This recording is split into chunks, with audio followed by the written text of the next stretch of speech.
कृष्ण कन्हैया लाल की जय, सद्गुरु महाराज की जय। पहले आप पहचानो रे साधो, पहले आप पहचानो, पहले आप पहचानो रे साधो, पहचानो।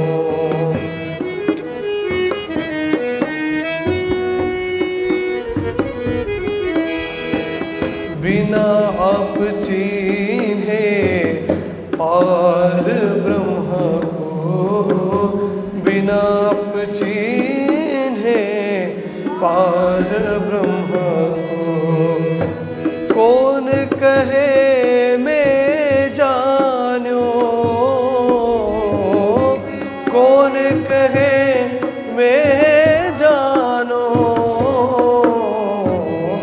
पहले आप पहचानो रे साधो, पहले आप पहचानो।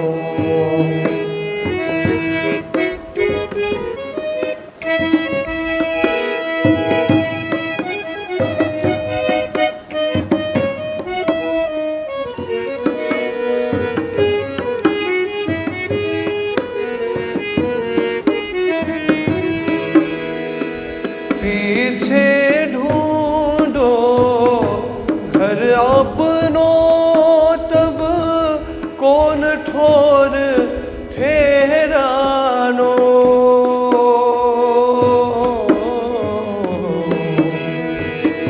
पीछे ढूंढो घर अपनो, तब कौन ठोर ठहरानो।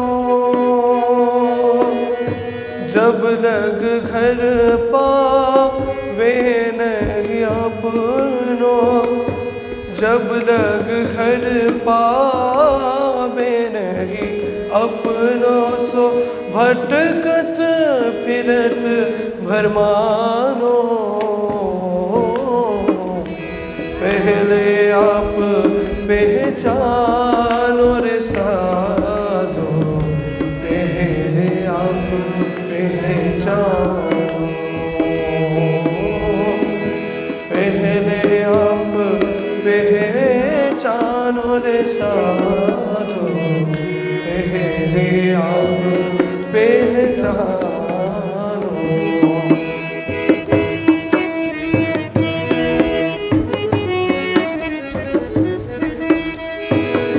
पाँच तो मेरा मोल रचो है, सो अंतरिक्ष क्यों अटकानो। पाँचों तो मेरा मोल रचो है, सो अंतरिक्ष क्यों अटकानो।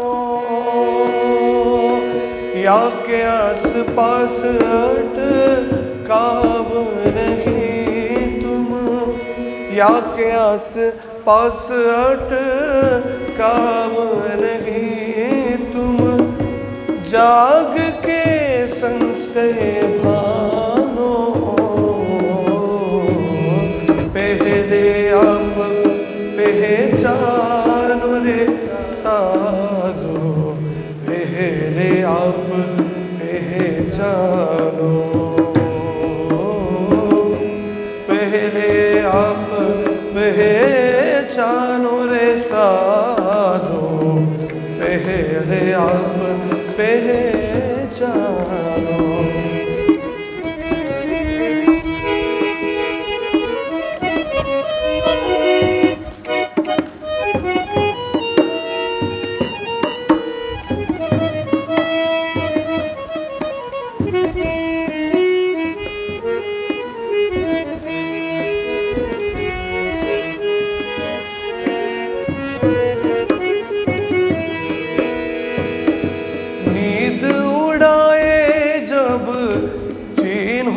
आपको तब नींद उड़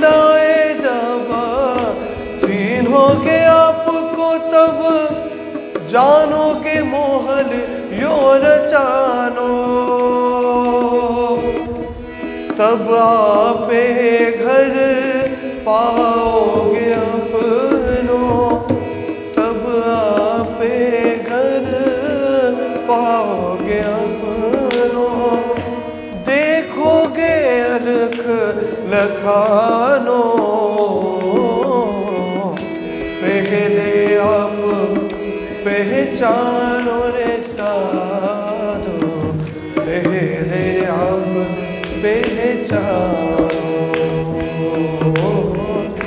पहले आप पहचानो रे साधो, पहले आप पहचानो।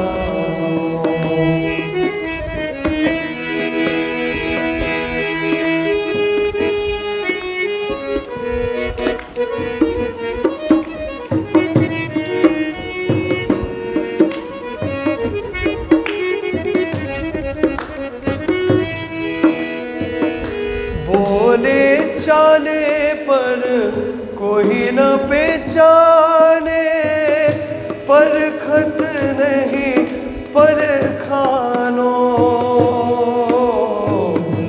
बोले चाले पर कोई न पहचाने, परखत नहीं परखानो।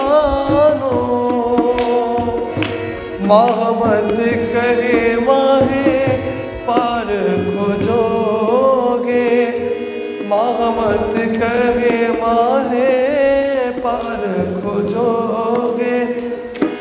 जाए अपुन खानो, पहले आप पहचानो रे साधो, पहले आप पहचानो,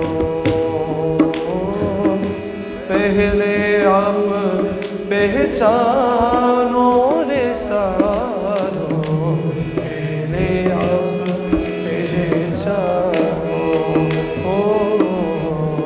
पहले आप पहचानो। बोलो प्राणनाथ प्यारे की जय, कृष्ण कन्हैया लाल की। વાસના સકલને તમે પરખો છો, જોઈ સર્વેના ચહેન રે। અંગો લખી શ્રીધામ મધ્યે, ત્યારે દેખો અહીં ઊભી એ નરે, ત્યારે દેખો અહીં ઊભી એ નરે। બોલો કૃષ્ણ કનૈયા લાલ की, श्री निजानंद स्वामी की, श्री प्राणनाथ प्यारे की, महारानी बाईजुराज की, महाराजा छत्रसाल की, गुरुजी मंगलदास महाराज की, श्री कृष्ण प्रणामी धर्म की, तीनों पुरी धाम की, सर्व सुंदर साथ की। मैं तूने परख्यो पूरे चहने प्रणाम।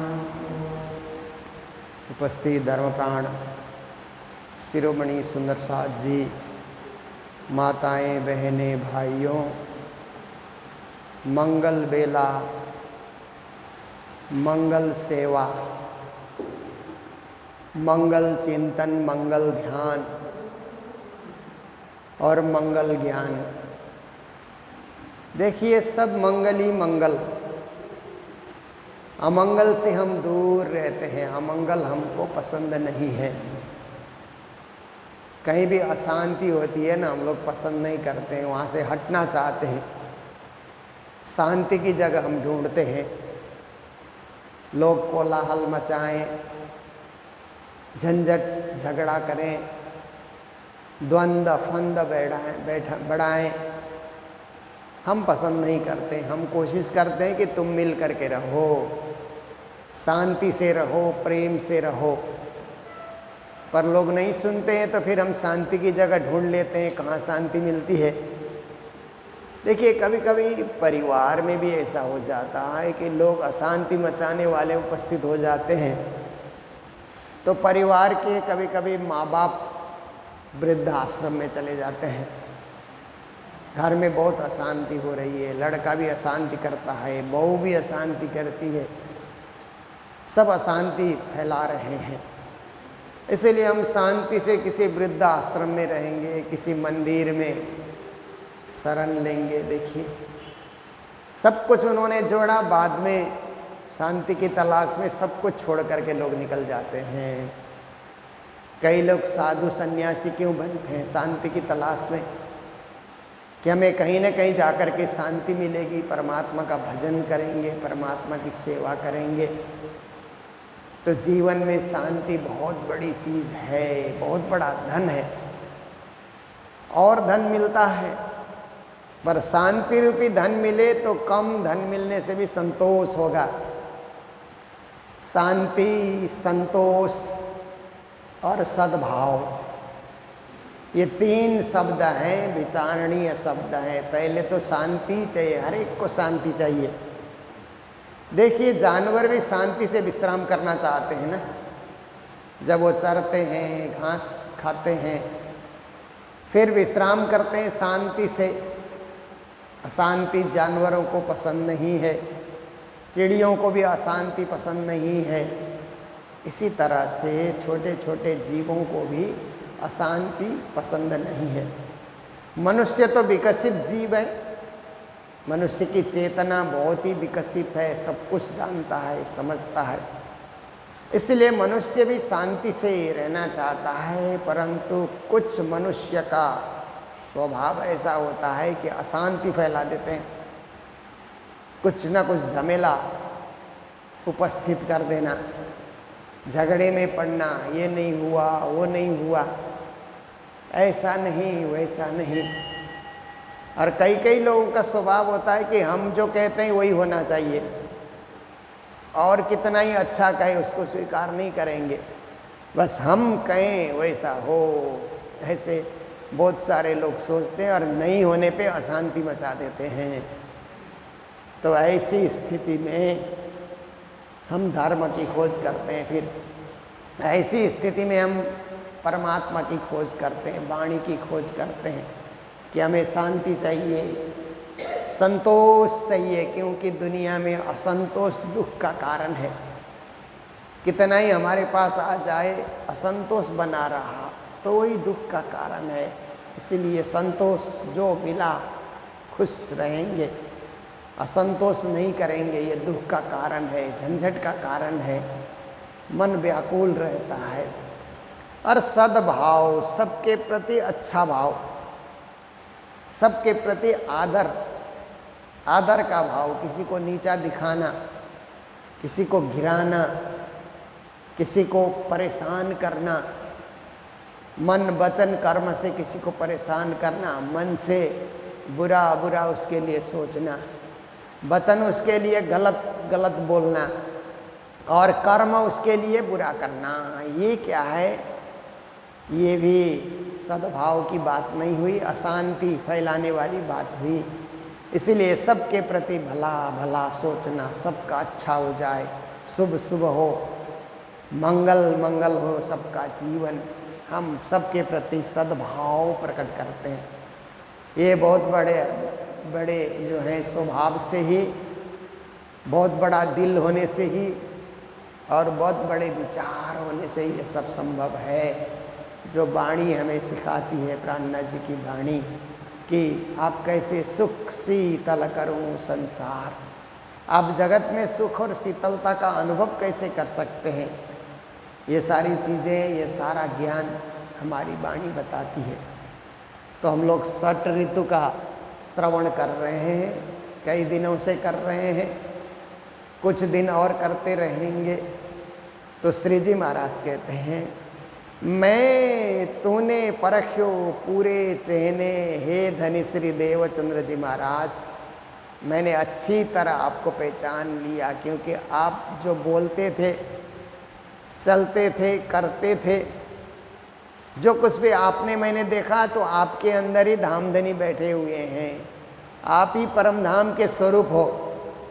जैसे एक बार मेराज ठाकुर के रूप में उन्होंने परम धाम देखने की जिद की ना। आप परम धाम का वर्णन करते हैं, मुझे परम धाम क्यों नहीं दिखलाई देता? सो सदगुरु ने कहा कि मोए उठाए तुम बैठो, मैं इस आसन से उठ जाता हूँ, तुम बैठो। कहने का तात्पर्य था कि मेरे कार्यकाल के बाद, मेरे जीवन के बाद तुम बैठोगे तो तुम देखने लगोगे। फिर भी जिद उन्होंने पकड़ करके रखा, तो सदगुरु आसन से उठने लगे तो सदगुरु को अंग अंग में 25 पक्ष के दर्शन हो गए मेराज ठाकुर को। तो उनको विश्वास हो गया कि सदगुरु साक्षात परमधाम स्वरूप हैं और उनके दिल रूपी धाम में धामधनी बैठे हुए हैं, पूर्ण ब्रह्म परमात्मा श्री राज जी बैठे हुए हैं। तो कहते हैं मैं तूने परख्यो पूरे चेहने, अच्छी तरह आपके चरित्र को देख करके, आपकी लीलाओं को देख करके मैंने आपको परख लिया। अंग वो लख्यो हूँ अर्धांग, और मैंने अपने आप को भी पहचान लिया कि हम आपकी अंगना हैं। अर्धांग, आधा अंग को बोलते हैं ना, अर्धांग बोलते हैं। जैसे विवाहित महिला के लिए पुरुष की अर्धांगिनी बोला जाता है ना, आधा अंग उसको माना जाता है। बाम अंग भी माना जाता है कि बायां अंग स्त्री है, दायां अंग पुरुष है। ये क्या है कि मिलकर चलने की बात है।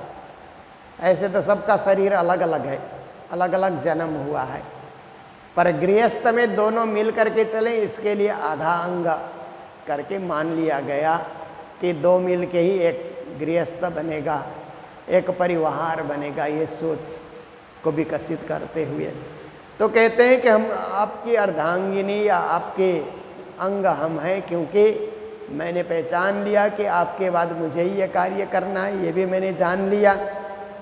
मैं तूने जीत्यो सगली पेरे, और हे धनी आपको मैंने जीता अपने प्रेम से, अपने हृदय की भावना से मैंने आपको जीत लिया।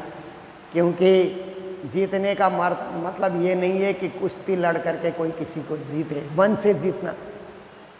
कभी कभी कुछ लोग क्या है कि भक्ति से जीत लेते हैं ना, भावना से, तो बड़ी बात होती है। सेवा से जीतते हैं बहुत सारे लोग, सेवा करके आपके मन को जीत लिया। तो ऐसे ही इंद्रावती ने भी अपनी भक्ति साधना के द्वारा सदगुरु को जीत लिया है। इसलिए कहते हैं हमने पूरी तरह आपको बस में कर लिया है। श्री धाम धनी हूँ अभंग, इस तरह से धाम धनी कि हम अखंड उस परम धाम की हम अंगना है, और मेरा जो संबंध है वो कभी भंग नहीं होगा। अभंग का अर्थ होता है भंग न होने वाला, खंड न होने वाला। हमारी भक्ति अखंड भक्ति है जो कभी खंडित नहीं होगी। कोई हमारी भक्ति को तोड़ नहीं सकता। जब से हमने प्रणामी भक्ति को स्वीकार किया है, कितने ही चमत्कारी लोग आ जाते हैं, कितने ही ताम झाम करने वाले गुरुजन दिखलाई देते हैं, कितने और लोग बहुत बड़े बड़े जुलूस निकालते हैं, बड़े बड़े उत्सव करते हैं, पर हमारी अखंड भक्ति अखंड ही रहेगी, उस तरफ झुकती नहीं है। कुछ लोग ऐसे होते हैं कि उनका स्वभाव थोड़ा पतला मन होता है ना, तो जहाँ जो देखो वहीं चले जाते हैं, जहाँ देखो वहीं झूमने लग जाते हैं, वहीं नाचने लग जाते हैं। पर अखंड भक्ति हृदय में जाग गई तो एक चीज़ के पीछे आप लगे सो लगे, जीवन भर लगे रहोगे और कोई आपको उससे वंचित नहीं कर सकेगा, आपको वहाँ से हटा नहीं सकेगा। ऐसी धामधनी के साथ हम अखंड रूप से जुड़े हुए हैं। साथ सकलन बचन विचारी चित्त अवलोक छो सर्वे जान, हे धनी श्री देवचंद्र जी, आप सब सुंदर साथ को अच्छी तरह से पहचान करके वचन विचार करके आप बोलते हैं। वचन विचारी बोलो रे साधु, वचन के हाथ न पाओ, कोई वचन करे औषधि, कोई वचन करे घाव। परमहंसों का कहना है कि वचन विचार करके बोलो। वचन के हाथ पाँव नहीं है, पर कोई वचन औषधि का कार्य करते हैं, कोई वचन चोट लगाने का कार्य करते हैं, घाव देते हैं। हमारे शब्द के द्वारा किसी के दिल में चोट पहुंचती है, और हमारे शब्द के द्वारा किसी के दिल में मलहम पट्टी औषधि उपचार करने वाली चीज़ हो जाती है। शब्द के द्वारा अच्छी बात बोलो तो वही मरहम पट्टी का कार्य कर जाते हैं। और आप अंट संट बोलो तो वही चोट लगाने वाली बात हो जाती है। तो वचन विचार करके बोलना चाहिए। सद्गुरु जो वचन बोलते थे बहुत विचार करके, एक एक वचन सारगर्भित, अर्थपूर्ण, महत्वपूर्ण, जीवन में काम आने वाली चीज़ें सद्गुरु बताया करते थे। तो यहाँ पर कहते हैं चित्त ओलख चो सर्वे जान, सब सुंदर साध के चित्त की पहचान कर लेते थे और देखते ही पहचान जाते थे परम धाम की ये सृष्टि, ब्रह्म सृष्टि, परम धाम की ये सखी, धन बाई, गुण बाई, गुणवंती बाई, ऐसे करके सदगुरु महाराज इंद्रावती बाई, रतन बाई, सबको उन्होंने परख लिया। 313 को उन्होंने परख लिया। तो कहते हैं कि आप सभी के चित्त को टटोल लेते थे, ऐसे देखते ही उनको क्या है, चित्त रूपी आईने में किसको बसा रखा है पता लग जाता था, फट से उनको पता लग जाता था। वचन पाधरा प्रकट कैसे, सीधे वचन के द्वारा आपने समझाया, टेढ़ी मेढ़ी बात आपने नहीं की, उलझाने वाली बात आपने नहीं की, आपने सीधा सीधा परम धाम की भक्ति बता दी, स्पष्ट भक्ति की पूर्ण ब्रह्म परमात्मा ही सबके स्वामी हैं, सबसे परे हैं, सर्वेश्वर हैं, बस उनकी भक्ति करो, सबकी भक्ति अपने आप हो जाएगी। पूर्ण ब्रह्म परमात्मा के नीचे ही सब देवी देवता रहते हैं, इसीलिए एक साधे सब सदे, ऐसा करके आपने स्पष्ट समझा दिया। वचन पाधरा प्रकट कहे छे, सीधा सीधा आपने पूर्ण ब्रह्म से ही हमारा संबंध जोड़ दिया। जे पगला भरिया प्रमाण, और वही आचरण हम कर रहे हैं। पगला भरना गुजराती में पगला पाँव को बोलते हैं ना, तो पाँव से चलने से आचरण होता है। हम जो भी जैसे चलते हैं, कहाँ चल रहे हैं, हम मंदिर में चल करके आ रहे हैं, घर से निकल करके, तो हमारा आचरण बहुत ही पवित्र हो गया। हम कहीं लड़ने झगड़ने के लिए चलकर जा रहे हैं या कहीं बुराई करने के लिए चलकर जा रहे हैं तो बुरा आचरण हो जाता है, चरण से आचरण, तो उसी को पगला भरना यहाँ पर कहा। तो आपने जो परख लिया तो हम लोग उसी तरह से उसी आचरण में चलने लगे और हमको बात प्रमाणित हो गई। गुरु ने कहा तो सत्य ही है, उसमें किसी से पूछने की, उसका अनुसंधान करने की ऐसे कोई ज़रूरत नहीं है। सदगुरु ने कहा सो कहा, बस वही प्रामाणिक बात है। बचन पादरा प्रगट श्री श्री जी ना बचन में विचारिया। अब फिर कहते हैं देवचंद्र जी महाराज को श्री जी कहते हैं, प्राणनाथ जी को श्री जी कहा जाता है ना। ऐसे श्री जी शब्द तो राधा जी के लिए प्रयोग होता है वृंदावन में, पर हमारे महामती प्राणनाथ के लिए भी वो शब्द का प्रयोग हुआ है श्री जी करके, हम प्राणनाथ जी को जानते हैं।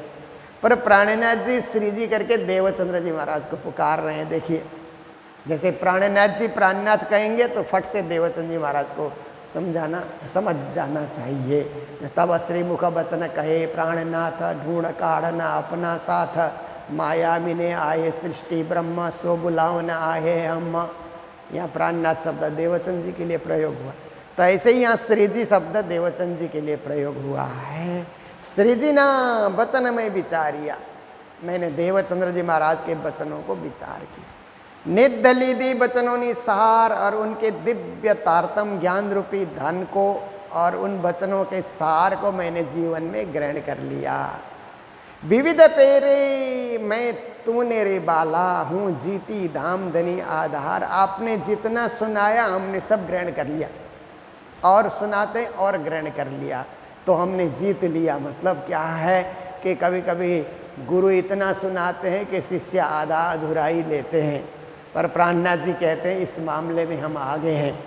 मैंने सब कुछ उस ज्ञान को हमने प्राप्त कर लिया, और उस खेल के मैदान में या शिक्षा के क्षेत्र में हम आगे ही आगे रहे। हे आधारधनी, आपके आध्यात्मिक शिक्षा को पूरी तरह हमने ग्रहण कर लिया और आपके मन को हमने जीत लिया।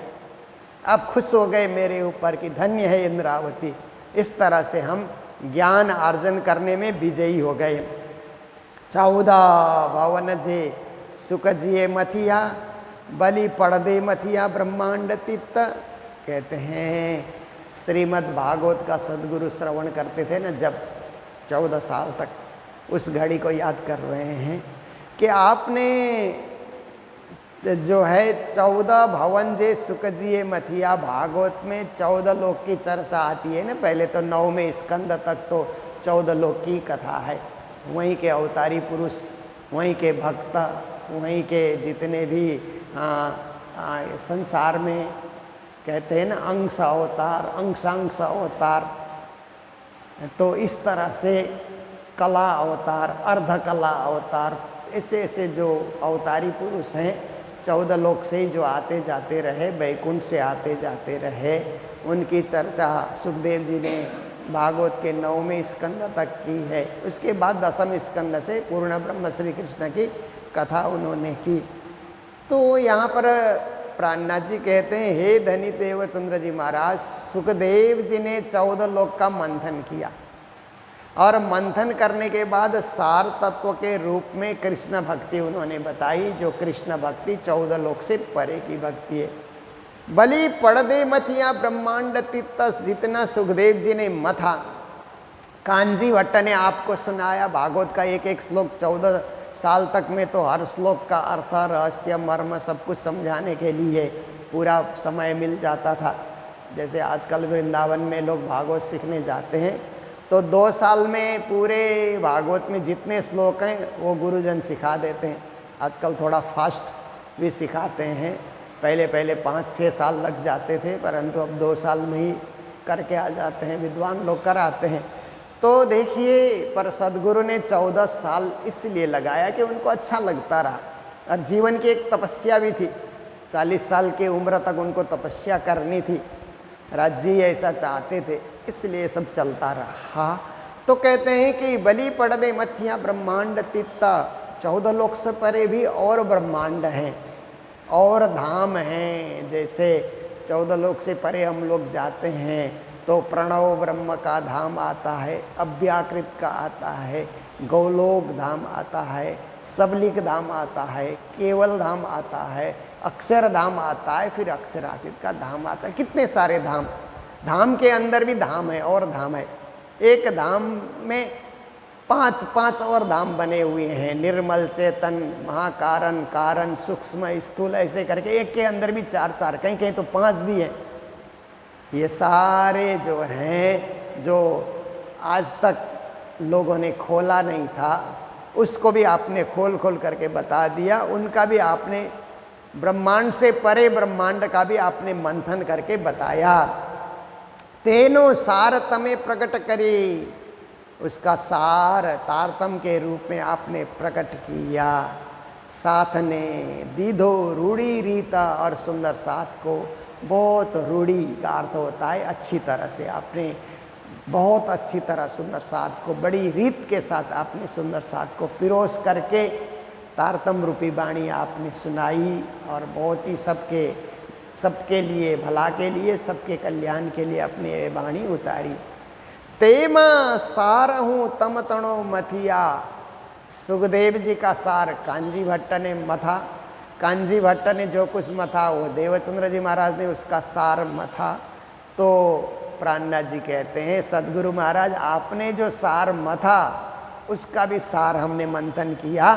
तेना सार हूँ तम तणो, सार का सार मंथन करने से वाणी निकली, सार का सार निकलते हुए उसका भी सार निकालने से वाणी हमसे निकली, वाणी प्रकट हुई। तेनो सार लीधो आधार, हे आधार धनी, सबका सार, आपके ज्ञान का सार सब कुछ मैंने इस वाणी में उतार दिया है। हूँ धनियानी धाम धनीनी, मैं जीत्यो अनेक बार। इस प्रकार से भक्ति के द्वारा, भावना के द्वारा, वाणी प्रकटीकरण के द्वारा हमें पूर्ण विश्वास हुआ कि धाम धनी की हम अंगना हैं। धनियानी पत्नी को कहते हैं गुजराती में, तो अर्धांगिनी को, अंगना को धनियानी का, धनी की धनियानी। संसार में तो हम लोग हिंदी भाषा में तो धनी कहते ही संपत्ति वाले को समझते हैं ना, जिसके पास अच्छा पैसा है उसको धनी कहते हैं, पर गुजराती में पति को भी धनी कहा जाता है और पत्नी को धनियानी कहा जाता है। तो ये भाषा की बात है। तो राज्य प्राणपति और राज्य की अंगनाएं, ऐसे करके इंद्रावती को पूरा ज्ञान हो गया। और मैंने एक धनियानी बन करके, अंगना बन करके अपने पति के मन को जीत लिया। हवे चरण लागी अंग भीड़ी इंद्रावती, अब आपके चरणों में प्रणाम करके, आपके अंतर अंग में समा करके, हृदय में समा करके, हृदय के साथ हृदय जोड़ करके इंद्रावती क्या करती है, मुने मारे धनिये की दी सनाथ, धनी ने मुझे सनाथ बना दिया। देखिए एक शब्द है अनाथ। अनाथ किसको कहते हैं कि जिसके माँ बाप का कुछ पता नहीं, माँ बाप कहाँ हैं, बच्चा एकदम से लावारिस हो जाता है। ऐसी स्थिति में, ऐसे तो जन्म तो माँ बाप से ही होता है, पर माँ बाप उसको स्वीकार करना या रखना नहीं चाहते हैं, किसी कारण बस छोड़ देते हैं, आश्रमों में छोड़ देंगे। कई कई लोग तो जंगल में ही छोड़ देते हैं, निर्दयी होते हैं तो वन जंगल में भी छोड़ देते हैं। कई लोग आश्रम में ला करके छोड़ देते हैं, फिर ढूंढने नहीं आते हैं, किसी कारण बस नहीं आते होंगे, तो अनाथ हो जाता है, वो बालक अनाथ हो जाता है। तो फिर क्या है कि प्राणीनाथ जी अनाथ शब्द का ऐसा भी अर्थ करते हैं कि जब तक हमें राज्य ने नहीं पकड़ा, राज्य ने नहीं पकड़ा, तो संसार में हम अनाथ के रूप में ही, नाथ तो नहीं मिले। नाथ परमात्मा को कहा जाता है, हे नाथ कहा जाता है न, दीनानाथ कहा जाता है, हे दिनों के नाथ, हे पतित पावन। आप नाथ जब तक नहीं मिले तब तक हम अनाथ थे। आप नाथ हमारे मिल गए तो हम सनाथ हो गए, नाथ के सनाथ हो गए ना। तो देखिए गुरु महाराज ने पहले आश्रम शुरू किया था ना, अनाथ आश्रम ऐसे नाम रखा, क्योंकि पूरे भारत में क्या है कि जहाँ जहाँ भी ऐसे लावारिस बच्चे मिलते हैं तो अनाथ आश्रम खोला जाता है।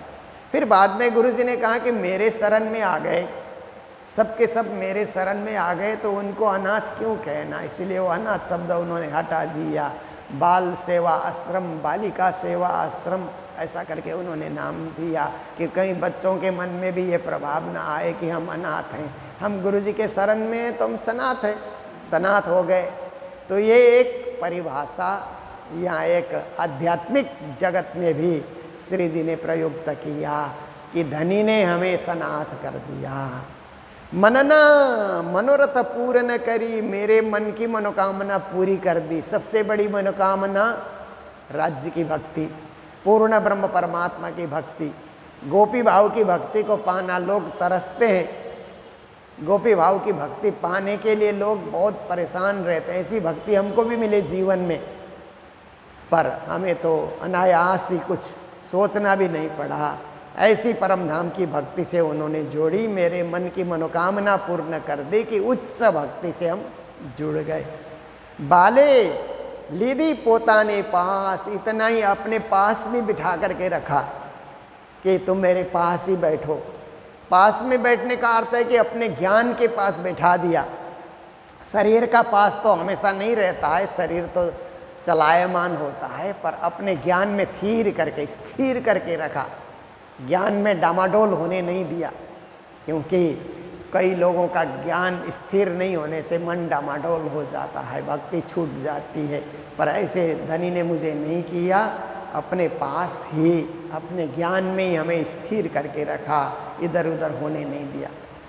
साथ हो तो जे इंद्रावती पासे, इंद्रावती के साथ जितने सुंदर 7 परम धाम की सखियाँ, परम धाम की आत्माएं, परम धाम की अंगनाएं जितने भी साथ में हैं, बाले पूरी तेनी आस, सदगुरु महाराज ने सबकी आशा को पूर्ण किया। सदगुरु के हृदय में बैठ करके धाम धनी ने भी सबकी आशा को पूर्ण किया कि संसार में जाकर के भी आपको न भूलें। ये एक तमन्ना को, ये दिली इच्छा को उन्होंने आकर के पूर्ण किया। सकल मनोरथ पूर्ण थया रे, सारी मनोकामनाएं पूर्ण हो गई। फलियाँ ते रास प्रकाश, इंद्रावती कहती है, श्री जी कहते हैं कि संपूर्ण मनोकामना पूर्ण होने का फल क्या है कि रास और प्रकाश ग्रंथ का अवतरण हुआ। धनी ने मनोकामना पूर्ण की। जैसे फूल खिलने का अर्थ क्या है, फल निकले उसमें से, फूल खिल करके मुरझा जाए, ये क्या बात है, उसमें फल भी तो दिखलाई देना चाहिए। तो फल यही है कि फलियाँ ते रास प्रकाश, रास और प्रकाश फल रूप में 2 ग्रंथ का अवतरण हुआ और 6 ऋतु का अवतरण तो चल ही रहा है, इसीलिए उसका नाम श्री जी ने अभी नहीं लिया, बाद में लेंगे। तो रास प्रकाश हमारे सामने बड़े बड़े ग्रंथ परम धाम दर्शाने वाले, भक्ति का जो है ज्ञान देने वाले, भक्ति को अलंकृत करने वाले ऐसे महान 2 ग्रंथ हमारे सामने आए। यही फल रूप है, यही ज्ञान रूप है, यही भक्ति रूप है जो हमें मिला है। तो 6 ऋतु का ये जो है, ये जो 12 मासीनो जो कलश है, वो चौपाई हम लोग सुनते आ रहे थे। 46 चौपाई का लंबा प्रकरण था, तो कभी 5 चौपाई कभी 6 चौपाई करके हम लोग सुनते आ रहे थे। आज आकर के ये पूर्ण हो रहा है और आज के दिन हम लोग श्री कृष्ण प्रणामी मंदिर सिलीगुड़ी में बैठ करके ये ऑनलाइन चर्चा का रसस्वादन कर रहे हैं और हमारे सिलीगुड़ी के सुंदर साथ भी इसमें सहभागी बने हुए हैं। तो देखिए, हमारे तो मेले चलते रहते हैं। एक मंदिर का वार्षिक मेला पूरा होता है तो दूसरे मंदिर का आ ही जाता है। और मुझे गुरुजी द्वारा स्थापित या गुरुजी द्वारा प्रेरित जितने भी मंदिर हैं, उन मंदिरों के वार्षिक मेले में जाना होता है, क्योंकि वहाँ जाने से ही वहाँ के सुंदर साथ में भी एक उत्साह बढ़ता है, जागनी होती है और कार्यक्रम करने के लिए उनमें भी एक प्रेरणा मिलती है। तो अभी हम लोग तो पहले दिसंबर में भी गए थे रंगसाली आसाम, फिर अब दोबारा वहाँ वार्षिक मेले में ये जो अप्रैल के महीने में बैसाखी के अवसर पर बिहू पर्व कहते हैं आसाम में, उस समय ही वार्षिक मेला और मंदिर की स्थापना का दिवस है रंगसाली में। उस ओर हमारी यात्रा है। फिर वहाँ से आएंगे तो काठमांडू में 108 पारायण चल रहा है। 50 साल पहले काठमांडू में मंदिर का जो उद्घाटन हुआ तो गुरु महाराज के साथ हमें जाने का मौका मिला था। अभी उसी का 50 साल मना रहे हैं, तो वहाँ भी जाकर के सहभागी बनेंगे। तो ये मेले हमारे मन को राज्य से मिलाने वाले मेले हैं, हम सबको आपस में मिला करके राज्य से जोड़ने वाले मेले हैं। ऐसे मेले में ही हमारे सुंदर साथ मिलते रहते हैं। उन मेलों का आनंद हम लोग लेते रहें, जीवन को सार्थक करते रहें। इन्हीं शब्दों के साथ आज की चौपाई को विराम दे रहे हैं। बोलो सतगुरु महाराज की, श्री प्राणनाथ प्यारे की। साथ हो तो जे इंद्रावती पासे,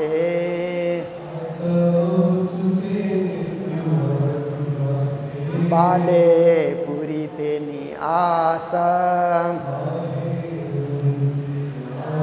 सकल मनोरथ पूर्ण थया रे।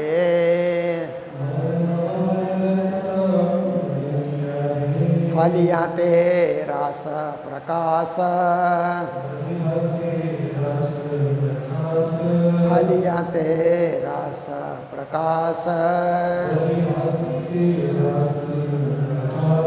बोलो श्री प्राणनाथ प्यारे की, श्री धाम के धनी की प्रणाम।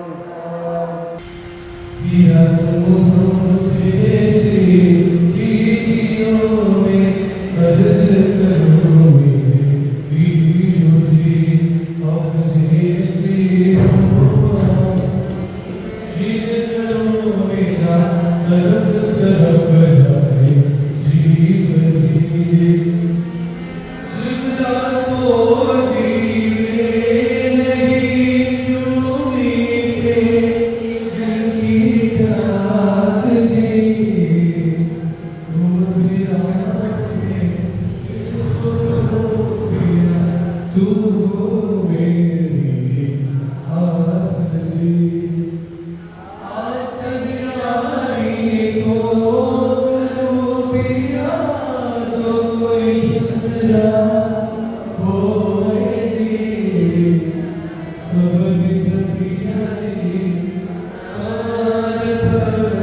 पुकार पिया सुन के अब ढिल करो तुम जीना जी छिन छिन खबर लीजियो में अर्ज करो तुम जीना जी